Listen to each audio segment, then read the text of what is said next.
우리 함께 봉독하겠습니다. 신명기 2장 24절부터 30절까지를 한 목소리로 함께 봉독하겠습니다.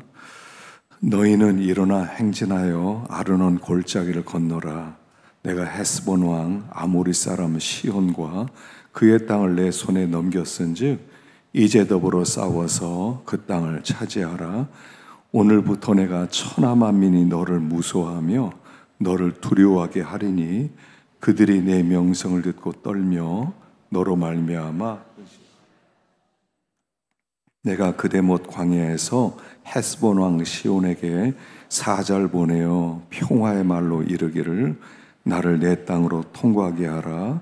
내가 큰 길로만 행하고 좌로나 우로나 치우치지 아니하리라. 너는 돈을 받고 양식을 팔아 내가 먹게 하고 돈을 받고 물을 주어 내가 마시게 하라. 나는 걸어서 지날 뿐인즉 세일에 거주하는 에서 자손과 아르에 거주하는 모압 사람이 내게 행한 것까지 하라. 그리하면 내가 요단을 건너서 우리 하나님 여호와께서 우리에게 주시는 땅에 이르리라 하였으나 헤스본 왕 시온이 우리가 통과하기를 허락하지 아니하였으니 이는 내 하나님 여호와께서 그를 내 손에 넘기시려고 그의 성품을 완강하게 하셨고 그의 마음을 완고하게 하셨음이 오늘날과 같으니라. 아멘. 할렐루야. 며칠 동안 수고하셨습니다. 오늘 주 앞에 놓은 여러분들에게 하나님의 크신 은혜가 넘치고 다시 말씀이 기름 붓듯 부어지기를 간절히 축원합니다. 은혜 바다에 살아요. 은혜 바다에 살아요. 하나님 앞에 나올 때는 항상 사모하는 마음으로 나와야 돼. 주님이 우리에게 오시는데 주님을 영접하기 원합니다. 근본적으로 이게 있어야 돼요. 주님을 모시고 싶습니다. 주님이 심령 가운데 와주십시오. 이런 마음으로 말씀을 들으면 말씀이 은혜가 되고 또 심령이 새롭게 될 것입니다. 자, 오늘 24절 읽어보겠습니다. 24절 시작.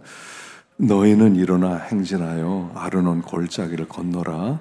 내가 헤스본 왕 아모리 사람 시온과 그의 땅을 내 손에 넘겼은즉 이제 더불어 싸워서 그 땅을 차지해라. 자, 이제 드디어 40년 동안 광야 생활을 마치고 그리고 이제 가나안 땅으로 들어갑니다. 그리고 가나안 땅으로 들어갈 때 먼저 요단 동표현에 있는 이 헤스본 왕 아모리 사람 이 시온의 땅을 또 지나가게 됩니다. 하나님께서 이 땅은 너의 손에 넘겼다. 우리가 지난주에 살펴본 것처럼 앞에 있는 두 땅, 앞에 있는 에돔 족속의 땅, 모압과 암몬 족속의 땅은 넘겨주지 않아. 싸우지 마라. 그것은 내가 그들에게 준 땅이다. 그러니까 싸울 생각하지 말고 그 땅 지나가면서 양식 사 먹고 물 사 먹고 조용히 지나가라. 그 땅은 너희 것 아니다. 그랬어요. 근데 이 아모리 사람 땅은 이건 너에게 주었어. 그러니까 이 땅 차지해라. 이 얘기예요. 그리고 이제 뒷부분에 가서 보면 어린아이까지 남녀노소 할 것 없이 싸그리 없애버리게 됩니다. 하나님이 넘겨주셨다 하는 겁니다. 우리 하나님은 창조주이세요. 창조했다는 것은 그분이 주인이라는 거예요. 소유주란 뜻이에요. 그리고 그분은 소유한 것을 관리하는 분이세요. 창조주, 소유주, 관리주 한 분이시라는 거예요. 그분이 땅을 주면 받을 수 있고 안 주시면 못 받는 것이다 하는 것을 말씀하고 있습니다. 그런데 왜 이 아모리 사람의 땅을 차지하게 하느냐? 이것은 몇 가지 뜻이 있어요. 첫 번째는 뭐냐면 하나님은 심판하는 분이세요. 그래서 하나님은 지금 이스라엘 백성을 통해서 아모리 족속을 심판하고 있는 것을 볼 수가 있습니다. 자, 레위기 18장 24절에 보면 이렇게 말씀하고 있습니다. 시작. 너희는 이 모든 일로 스스로 더럽히지 말라. 내가 너희 앞에 쫓아내는 족속들이 이 모든 일로 말미암아 더러워졌고 그 땅도 더러워졌으므로 내가 그 악으로 말미암아 벌하고 그 땅도 스스로 그 주민을 토하여 내느니라. 아무리 사람이 그 땅에서 살면서 하나님 앞에 범죄를 하고 더럽게 하고 우상을 섬기고 또 뭐 자식들을 뭐 우상에 들어서 태우기도 하고 모든 악한 일을 행했단 말입니다. 그래서 하나님께서 그 땅을 빼앗아서 이스라엘 백성에게 주었다, 이런 뜻입니다. 하나님은 온 땅의 주인이세요. 우리나라도 하나님이 주인이고, 미국도 주인이고, 뭐 일본도 주인이고, 유럽도 주인은 하나님이세요. 근데 하나님은 어떤 사람에게 땅을 주세요? 땅을 주실 때 하나님은 항상 깨끗한 사람에게 주세요. 더러운 사람에게 땅을 주지 않아요. 더러운 사람은 땅을 빼앗아가. 너 나가. 너 이 땅 맞지 않아. 나가. 그래서 하나님이 이렇게 그 더러운 그런 죄 가운데 있을 때 그 땅에서 쫓아내시는 분이 하나님이시라는 거예요. 마지막 심판은 이런 뜻입니다. 왜 주님이 마지막 심판합니까? 더러워졌어요. 다 쓸어버리시는 거예요. 그게 하나님의 심판이에요. 노아도 그 심판을 하신 거예요. 노아 때도 하나님이 그들의 생각이 항상 악했습니다. 그래서 하나님이 홍수로 쓸어버리고 나가. 내 땅에서 나가. 그래서 하나님이 쓸어버리시는 거예요. 항상 우리가 땅의 주인은 하나님이시라는 걸 알아야 돼요. 그래서 온유한 자는 복이 있나니 저희가 땅을 차지할 것이다. 이게요, 계속 나와요. 난 온유한 자에게 땅을 준다. 그래서 아모리 족속에게 땅을 주었는데, 또 가나안 7 족속에게 가나안 땅을 주었는데 그들이 더러워요. 쫓아내버려. 그리고 하나님 이스라엘 백성, 야, 쓸어버려. 너희는 나의 경찰 군대야. 그리고 나서 그들을 들어가게 만들고 쓸어버리시는 사법적 행동이시라는 거예요. 우리는 인간적으로 생각하면 하나님 너무 잔인하다. 어떻게 쫓아내고 어린아이까지 죽이라고 하느냐. 하지만 하나님은 사법적으로 지금 그들을 쓸어버리시는 심판을 하고 있다 하는 것입니다. 그러면서 하나님이 땅의 주인은 하나님이시고 내 땅은 거룩한 땅이어야 된다를 가르치는 거예요. 어떤 땅이든지요, 거룩하지 않으면 하나님은 몰아내십니다. 거룩해야 돼요. 우리가 우리나라에서 살아가면서, 또 우리가 이 땅에서 은혜를 입고 살아가면서 항상 기억해야 돼요. 더러우면 하나님이 그 사람을 쫓아낼 것이다. 땅이 토하여 낸다 그랬어요. 그 후에 이스라엘 백성이 이제 범죄에서 쫓겨나는 그런 이야기도 있죠. 두 번째는 어떤 뜻이냐면 경고예요. 이스라엘 백성에 대한 경고입니다. 레위기 18장 28절 시작. 너희도 더럽히면 그 땅이 너희가 있기 전 주민을 토함같이 너희를 토할까 하노라. 하나님의 백성이니까 너희는 내가 봐줬어. 이 땅 다 차지해. 그리고 내버려 두는 게 아니라 너희도 저들같이 되면 너희도 쫓아낸다 하는 경고라는 거예요.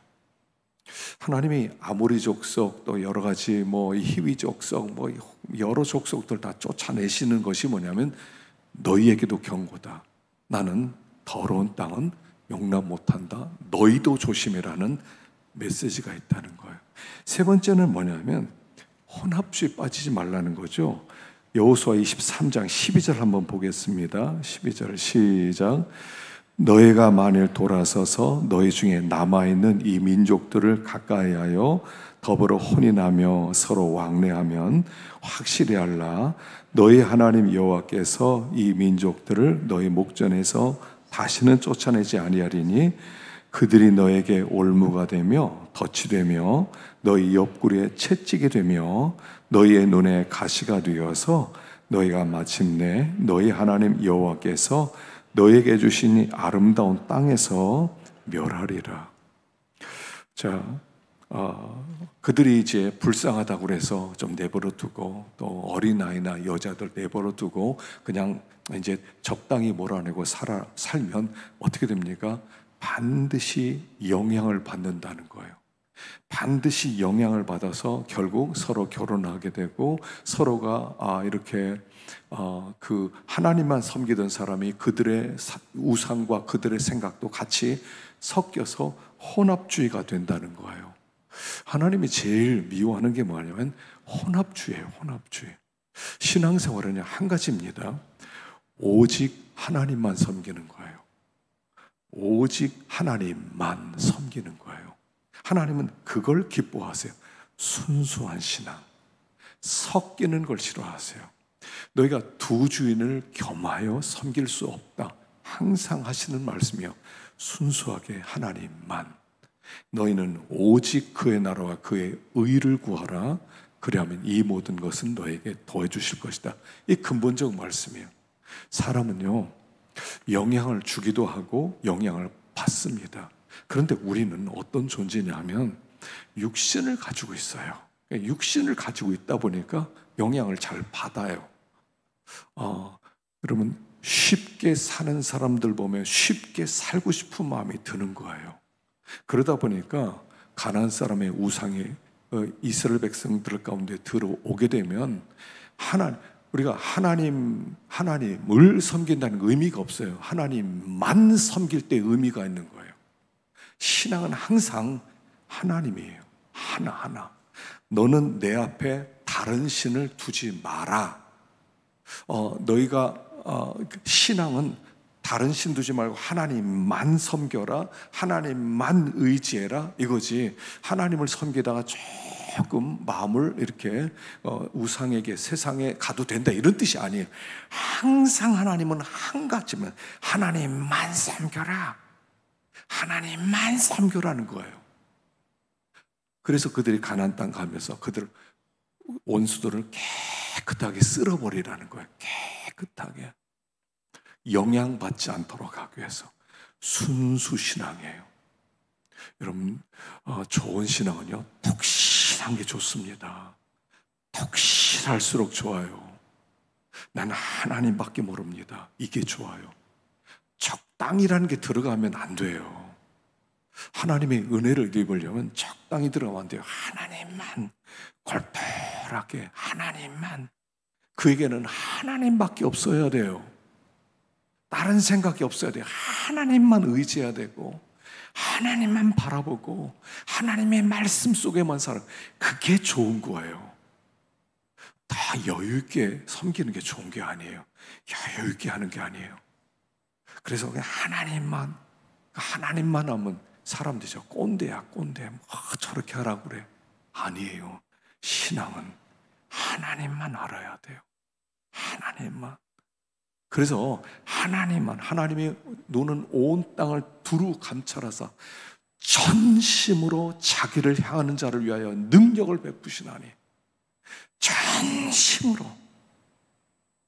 마음을 여유 있게 두지 말라는 거예요. 여유 있게. 그냥 적당히 대충 그냥 하나님 섬기고 뭐 이럴 땐 어쩔 수 없고 뭐 이럴 땐 또 저렇게 타협도 좀 하고 사람이 살아가면서 그래야지. 그런 게 아니라 그냥 하나님밖에. 사람들은 이해를 못할 겁니다. 그래서 세상 사람들에게 우리가 이해를 받으려고 그러면 안 돼요. 여러분, 신앙을 가진 사람은 이해 못 받게 돼 있어요. 믿음으로 사는 사람 세상은 죽어도 이해 못 합니다. 그 이해 받으려고 하면 안 돼요. 내가 신앙생활 하다 보니까 이렇게 하고 있어. 그냥 이해해 주면 이해 못 합니다. 믿음 없는 사람은 믿음 있는 사람을 이해 못 합니다.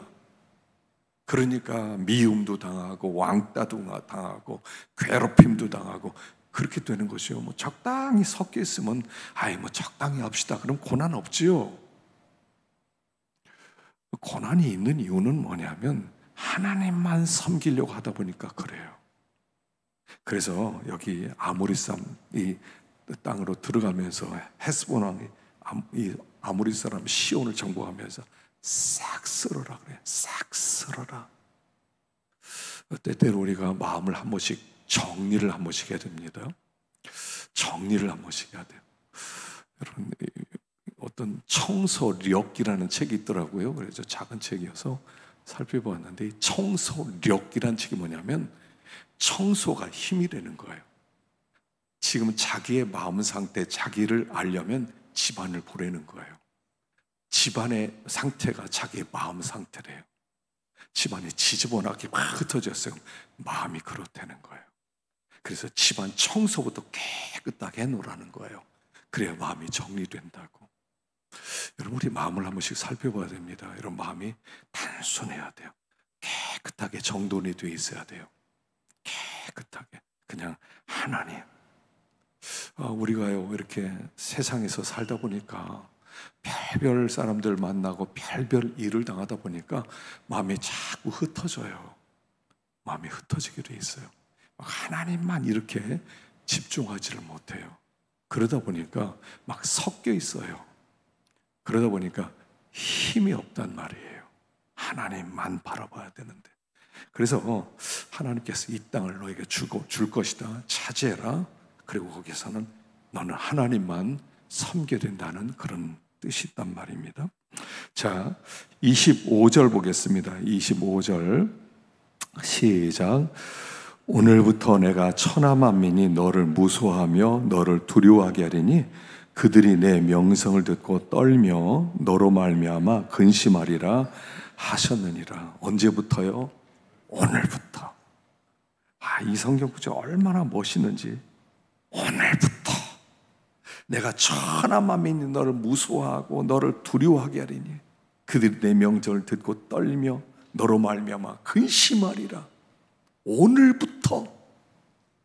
여러분, 오늘부터 이런 일이 있기를 축원합니다. 오늘부터. 내일부터가 아니라 오늘부터. 그 오늘이 어떤 오늘이에요? 오늘이 어떤 오늘입니까?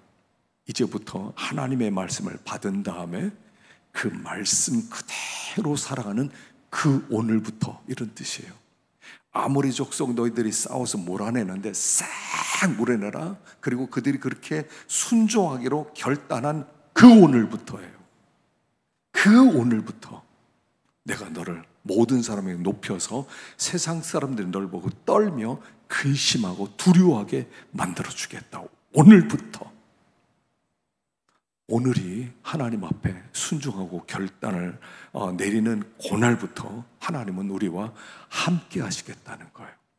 너를 통해서 일하겠다는 거예요. 왜냐하면 우리가 하나님의 군대라고 그랬죠. 우리 지난주에 우리 하나님의 군대예요. 여러분, 군대는요, 어떤 군대가 힘이 있습니까? 우리나라 군인들 전방 군인과 후방 군인은 군기가 달라요. 전방 군인은 아주 딱 절도 있는 행동과 절도 있는 그런 그런 순종이 있어요. 근데 후방은요, 이게 무슨 모택동 군대처럼 그냥 모자도 삐딱하게 쓰고 뭐 그렇게 살아가요.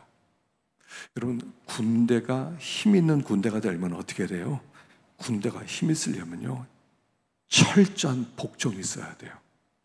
전방의 군인들은요, 다 군기가 들어요. 언제 어디에서 무슨 일이 벌어질지 모르니까 지시를 따르는 거예요. 그래서 지시를 따르지 않으면 아주 혹독한 그런 그 처벌이 있죠. 강한 군대의 특징은요, 군기가 강한 거예요. 복종하는 게 강한 거예요. 말씀이 오면, 명령이 떨어지면 복종해요. 그럼 그 군대는 강한 군대예요. 그 군대는 어디 가더라도 승리할 수가 있어요. 근데 복종할 마음이 없어요. 그럼 그건 약한 군대예요. 강한 군대, 강한 군인의 특징이 뭐냐면 명령에 살고 명령에 죽어요. 그 사람은 강한 군인이에요. 그 사람은 보내는 데마다 사명을 잘 감당할 수 있는 그런 사람이에요. 우리가 하나님의 군대입니다. 강한 군대가 되는 것은 간단해요. 순종하면 되는 거예요. 예 하고 순종하면 강한 군대가 돼요. 그 강한 군대를 오늘부터 너와 함께한다.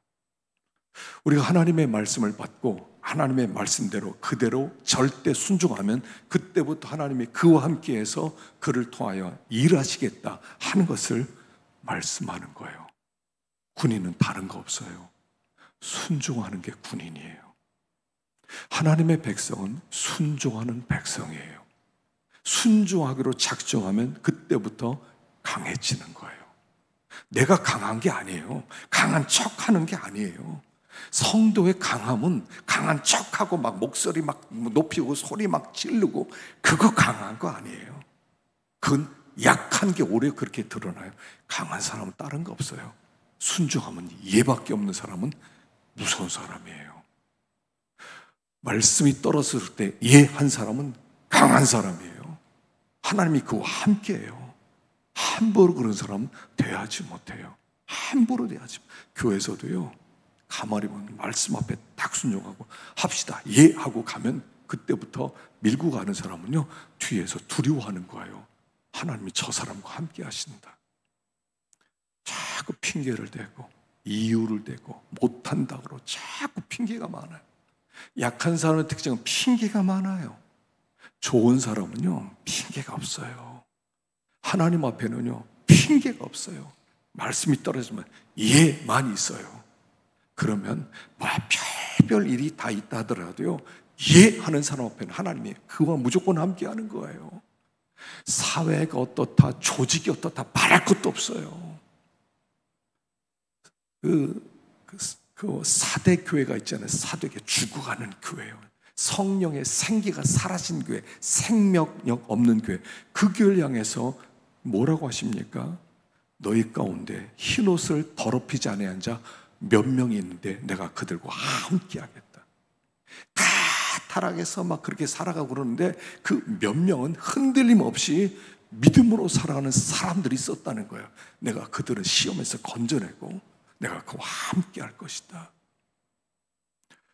너무 핑계대지 마세요. 이것 때문에 저렇고 저것 때문에 이렇고 하지 마세요. 허약함의 특징이에요. 하나님은 살아계시고 하나님의 말씀이다 그러면 좌우보지 않고 그냥 믿음의 길을, 순종의 길을 가할 때 하나님이 오늘부터 내가 너와 함께해서 모든 사람이 떨고 두려워하게 만들어줄 것이다 라고 하는 거예요. 오늘부터 그 오늘이 여러분들의 날이 되기를 축원합니다. 그 날이 되십시오. 우리 하나님은요, 내가 헌신한 만큼이에요. 하나님이 일하시는 걸 보면 내가 하나님 앞에 전심으로 헌신하겠습니다. 그럼 하나님이 우리에게 전심으로 헌신해 주세요. 나는 헌신하지 않았는데 하나님 저에게 헌신해 주세요. 안, 그렇게 못하세요. 하나님 앞에 전심으로 하나님께 헌신하면 하나님도 그래, 네가 나를 그렇게 사랑해, 네가 나 그렇게 순종해, 오케이, 오늘부터 내가 너와 함께한다, 이렇게 하시는 거예요. 하나님께 한 걸음 가면 하나님도 한 걸음을 오세요. 내가 한 걸음 뒤로 가면 하나님도 한 걸음 뒤로 가세요. 이게 원리예요. 원리예요. 전심을 하나님에 들이보세요. 하나님의 어떤 은혜 주시는가 보라는 거예요. 오늘부터 내가 너와 함께 하겠다. 오늘부터 너를 통해 일하겠다 라고 말씀하시는 것이에요. 자, 26절 시작. 내가 그대 못 광야에서 헤스본 왕 시온에게 사자를 보내어 평화의 말로 이르기를 나를 내 땅으로 통과하게 하라. 내가 큰 길로만 행하고 좌로나 우로나 치우치지 아니하리라. 너는 돈을 받고 양식을 팔아 내가 먹게 하고 돈을 받고 물을 주어 내가 마시게 하라. 나는 걸어서 지날 뿐인지. 그래요. 그 땅을 차지해라. 그러나 무조건 전쟁 일으키는 게 아니라 그들에게 먼저 평화의 말을 공포해라. 평화의 말을 선포해라. 우리가 당신과 싸울 마음이 없습니다. 지나가면서 물도 사 먹고 양식도 사 먹겠습니다. 우리가 앞에도 에돔을 지날 때도 그렇게 했고 모압을 지날 때도 그렇게 했습니다. 당신 땅도 지나가게 해주세요. 그럼 당신들은 이익이 될 것입니다 라고 평화의 말을 먼저 사자를 보냅니다. 다른 에돔과 모압은 오케이, 그래, 사 먹어라. 그리고 나서 사 먹고 통과했어요. 근데 이 아모리는 통과를 안 시켜줘요. 못 가, 안 돼, 우리는 너희를 믿을 수 없어 라고 얘기하는 거예요. 자, 하나님의 백성들은요, 평화를 공포하는 사람입니다. 평화를 공포하는 거예요. 그러니까 이 상황 속에서 우리가 이렇게 싸우지 말고 뭐 어떤 원수에서 이런 얘기를 하는 게 아니에요. 지금 이것은 뭐냐면 하나님의 군대가 가고 있다는 거예요. 그리고 그 뒤에 하나님의 그 왕이신 하나님이 따라온다는 거예요. 그 하나님 앞에 너희들 항복하라는 얘기예요. 이게 전도입니다. 전도. 여러분, 전도는 뭐냐면 하나님이 지금 우리를 세상에 사신을 보내는 거예요. 이제 왕이 이 땅에 올 거다. 너 빨리 먼저 항복해라. 너 두 손 들어라. 우리 하나님과 빨리 화해해라. 화목해라. 그러면 그 하나님이 너희들을 그의 백성으로 삼아 주실 것이다. 이게 전도예요. 여러분, 전도는요 굉장히 영적인 사건입니다. 하나님과 화해하라는 거예요. 하나님과 화목하라는 거예요. 하나님과 막힌 관계 있지 말라는 거예요. 하나님을 받아들이라는 거예요. 그게 전도하는 거예요. 복음을 증거하는 것은 뭐냐면 거기에 하나님이 사자를 보내는 거예요. 그러니까 우리가 이제 점심에도 나가고 뭐 수요일도 나가고 전도하러 나간다는 뜻은 뭐냐면 우리는 영적인 군대로 보냄을 받았다는 거예요. 하나님이 나를 인쳐서 야, 너 저 땅에 가서 사람들을 화목하기에 평화의 말을 공포해 나와 화목시켜 화해하게 만들어 항복하게 만들어 내가 가서 그들을 내 백성 삼을 거야. 그래서 가는 게 전도하는 거예요. 그러니까 전도한다는 것은 이건 뭐 어떤 선택이 아니에요. 용기가 있으니까 하고 못하고 이런 게 아니에요. 그 민족의 운명을 좌우하는 행위예요. 운명을 좌우하는 거예요. 받아들이기만 하면 예, 교회 다니죠. 언젠가 예수 믿겠습니다. 그래서 그들이 예수님을 영접하면 하나님과 화해하게 되고 나는 싫습니다 하면은 그럼 하나님의 심판을 받는 거예요. 한 사람의 운명이 나누어지는 것이 복음전도예요. 그래서 이 교회 복음전은 엄청나게 중요한 사건이에요. 한 사람의 운명을 좌우하고 하나님의 사자, 대사예요, 대사. 우리가 하나님의 대사가 되어서 나가는 거예요. 사람들은 뭐라고 할지 모르겠지만 그러나 우리는 공적인 임무를 띠고 나가는 거예요. 하나님이 보내서 나가는 거예요. 전도는 내가 하고 싶어서 하고 하기 싫어서 안 하는 게 아니에요. 하나님이 보내서 가는 공적인 임무를 가지고 가는 거예요. 그게 전도자예요. 그래서 하나님 그 전도자의 발이 아름답다고 하는 거예요. 한 사람의 운명을 좌우하는 일이에요. 먼저 평화의 말을 공포하는 거예요. 아모리 사람에게 사람을 보내는 겁니다.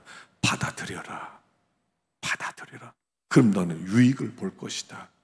네, 거절하면 너희는 망할 것이다. 그렇게 얘기하는 것이죠. 그래서 우리가 하나님의 사자라는 것을 계속 기억하셔야 돼요. 사자예요, 우리는. 여러분들 어떤 직장에 들어가셨습니까? 직장에 여러분은 선교사로 들어간 거예요. 거기에 예수 믿는 사람은 들어가서 그들로 하여금 복음을 접촉하게 만들어야 돼요. 적어도 교회 다녀? 예수 믿어? 주일날 뭐해? 한번 교회라도 가지. 말해야 한다는 거예요. 해야 되는 거예요.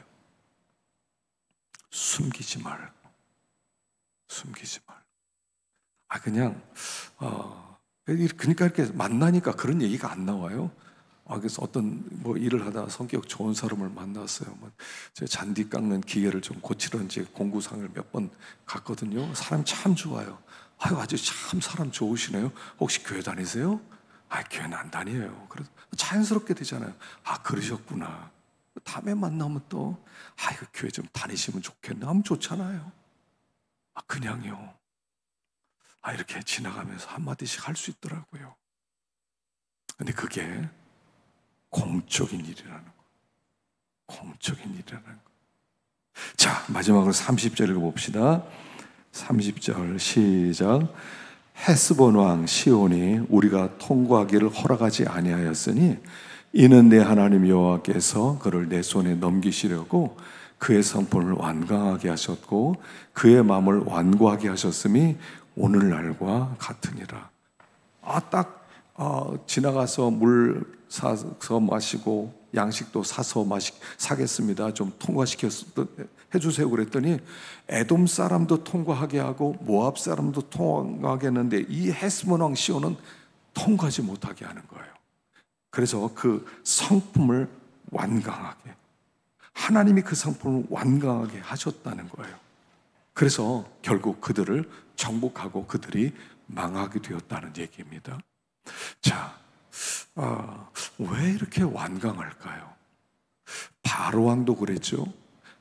10번의 기적을 보았습니다. 그 10번의 기적들이 그냥 평범한 기적입니까? 우연히 일어나는 기적입니까? 우연히 일어날 수 없는 강력한 기적들을 10번이나 나왔어요. 나중에 신하들이 왕에게 왕이여, 이거는 저 하나님이, 저 나라의 하나님이 우리에게 주는 이런 벌입니다. 우리 빨리 저들 보내십시다. 신하들도 인정할 만큼. 근데 왕은 인정하질 않아요. 인정하질 않아요. 완고해요. 여러분, 기적 본다고 믿는 것은 아니라고 그랬죠. 여러분, 기적이 눈앞에서 일어나도 못 믿어요. 마태복음 28장에 예수님이 부활하셨죠. 부활하고 제자들에게 보여줬습니다. 근데 거기 이런 말이 있어요. 의심하는 자도 있더라. 예수님이 부활해서 지금 눈앞에 두 손과 두 발에 못자국 보여주면서 내가 죽었었지, 내가 이제 부활해서 하나님 나를 살리셨지, 그걸 보면서 의심하는 자들도 있더라, 이렇게 나와요. 왜 그래요? 이 완고함에, 인간은 원래 완고해요. 완고한 게 정상이에요. 안 믿는 게 정상이에요. 근데 어떤 사람이 완고하지 않고 부드러워져요? 간단해요. 은혜 받아야 돼요. 하나님이 여기에 그의 성품을 완강하게 하셨고 그의 마음을 완고하게 하셨다. 이게 다른 뜻으로 이런 뜻이라고 그랬죠. 하나님의 그 완고함을 막아주지 않았다, 이런 뜻이라고. 막아주지 않았다. 그냥 사람은 완고해요. 우리가 여러분 예수를 믿었다는 게 뭐라고요? 은혜 받았다는 뜻이라고요. 내가 예수 믿을 사람이 아닌데, 내가 예수를 믿은 것은 내가 은혜 받았다는 거예요. 은혜 받아서 나의 완고함을 하나님이 부드럽게 해서 예수를 믿게 되었다, 이런 뜻이에요. 하나님이 그 완고함을 은혜로 녹여주시지 않으면 사람은 그냥 완고함으로 망하게 돼 있어요. 은혜 받아야 된다고요. 아무리 복음은 이런 겁니다. 우린 죄인인데 하나님이 예수님 보내시고 십자가 죽으시고 나를 위해 죽으시고 살아나시고 그를 믿으면 구원입니다. 여러분, 이거 백날 얘기해도 은혜 못 받으면 안 믿어져요. 그래요? 예. 안 믿어져요. 은혜 받아야 돼요. 그리고 그 은혜는 사모하는 자에게 주시는 거예요. 이게 성경이 얘기하는 전부예요. 은혜 받아야 되는데 그 은혜는 사모하는 자에게 주시는 것이다. 가나안 여인이, 수로닉 여인이 딸이 귀신 들렸어요. 예수님 따라갑니다. 예수님 고쳐주세요. 대답도 안 합니다. 자녀의 떡을 취하여 개한테 주는 게 마땅치 않다. 그리고 갑니다. 그 여인이 엎드리면서 주여 올소이다. 개라도 주인의 상에서 떨어지는 부스러기를 먹습니다.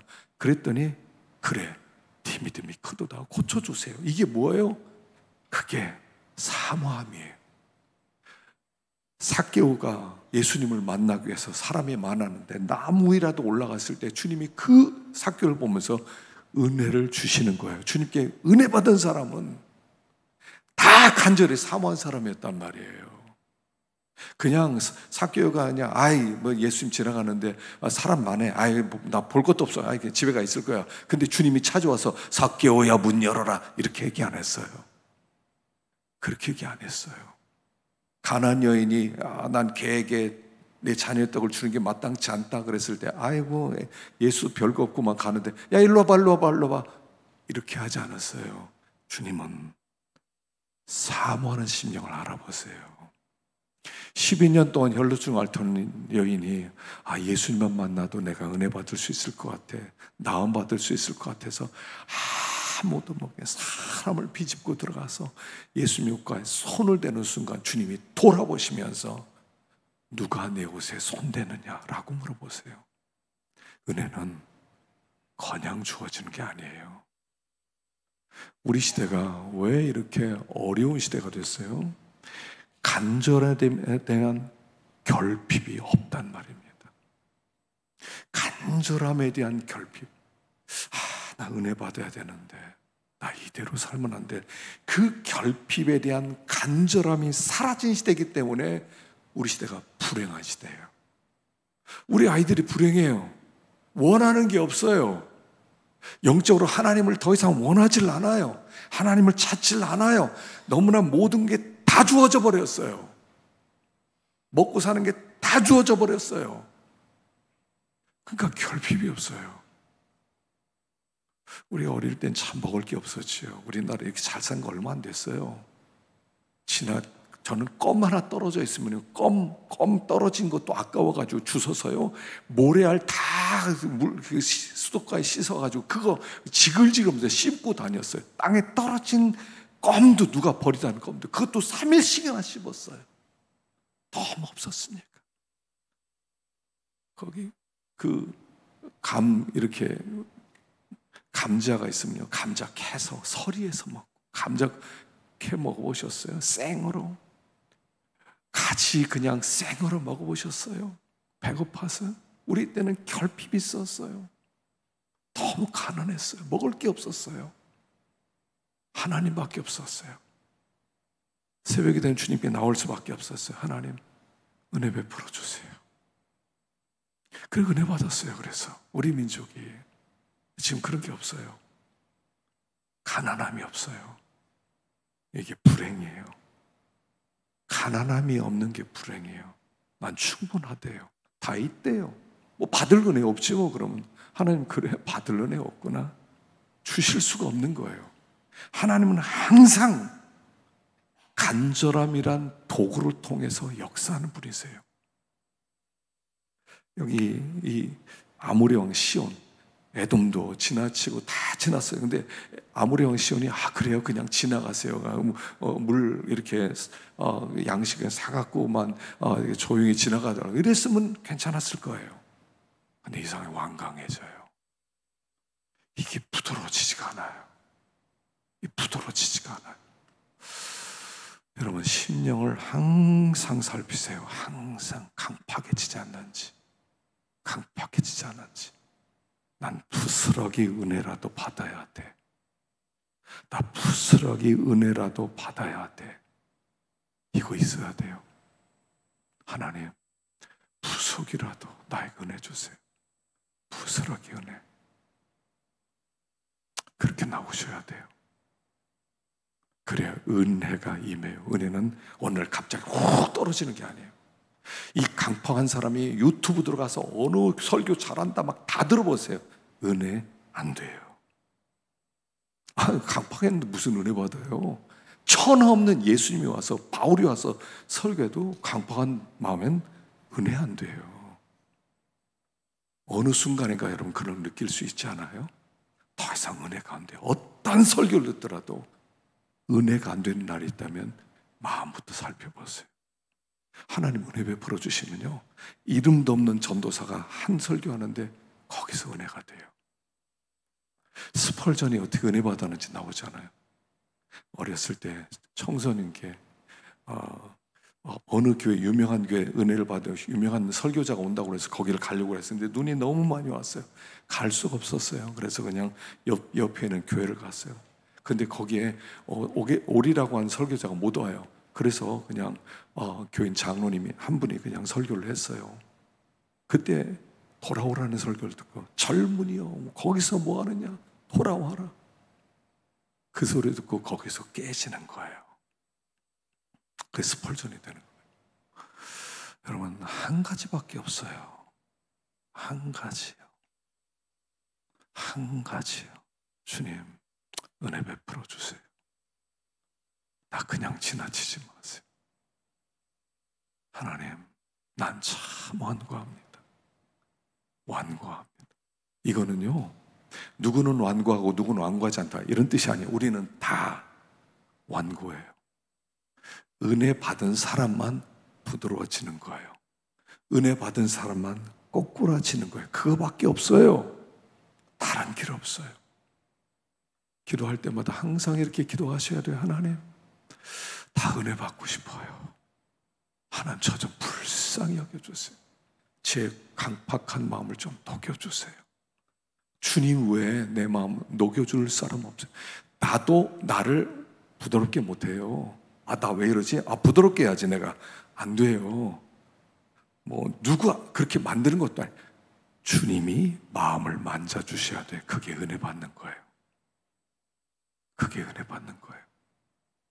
누구도 못하는 일이에요. 나도 못하고 가족도 못하고 아무도 못해요. 하나님만 하셔요. 하나님만 하세요. 하나님께 간구하세요. 하나님, 저 좀 불쌍히 여겨주세요. 그러면요, 하나님이 그 시간엔 아니더라도 그 마음을 계속 품고 있으면 어느 순간인가 하나님 내 마음 가운데 찾아오는 것을 알 수가 있어요. 내 마음을 치료해 주시고 만져주시는 걸 알 수 있어요. 여러분, 완고하다는 건 뭐냐면 병들었다는 뜻이에요. 완고하다는 것은 병들었어요. 이건 치료받아야 되는 문제예요. 하나님이 은혜로 치료해 주시는 거예요. 그래서 우리 하나님 앞에 나와서 간절히 겸손하게 사모할 때 우리 하나님의 마음을 만져주시고 또 치료해 주시고, 그래서 우리를 구원해 주시고 충만케 하시고 그렇게 하게 하실 것입니다. 오늘도 기도하시고 또 은혜 충만하게 또 승리할 수 있기를 간절히 축원합니다. 기도하겠습니다.